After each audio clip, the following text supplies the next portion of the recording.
STRIECHER from LAGRANGE. The benefits that the government has provided to families over the course of the year, the typical household income, their balance sheet on a monthly basis, Eastbound is about STRIECHER $350 from a month LAGRANge stronger than it was prior to the pandemic, even after taking into account prices.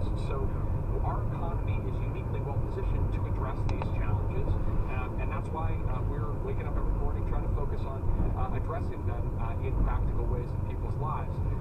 Working with supply chains, working with our ports, we're going to keep doing that. Brian, let's focus on gas prices specifically. There's a group of Democrats in Congress who sent it over, urging the White House to put a ban on oil exports to try to bring down prices at the pump here. Is that something that's being considered?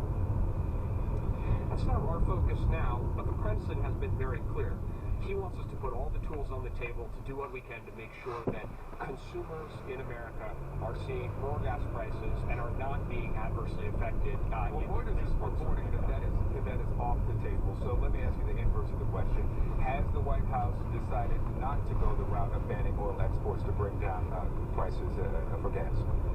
We haven't taken any ideas off the table. What we have done is acted decisively, and we're starting to see some results. Months ago, the president started engaging with international counterparts, both oil-producing countries and oil-consuming countries, rallied a global coalition to release oil from collective stockpiles, working with Japan, Korea, India, and doing the largest ever release of U.S. stockpiles. And what we've seen over the course of that period is that oil prices have come down by 10 or 15%. In addition, what the president said is he wants to see that decline in prices actually affect consumers at the pump, and has asked the Federal Trade Commission to make sure that if there is any illegal behavior going on in markets that is hurting consumers, that we take direct action. So the president is acting. We'll keep looking at all the tools on the table to make sure that consumers don't end up on the short end of those dynamics. The White House still working to get the Build Back Better plan passed. Senator Manchin has cited inflation many times as one of the reasons is he's not getting behind many of the portions of that bill. Does this report make it harder for the White House to get this bill passed?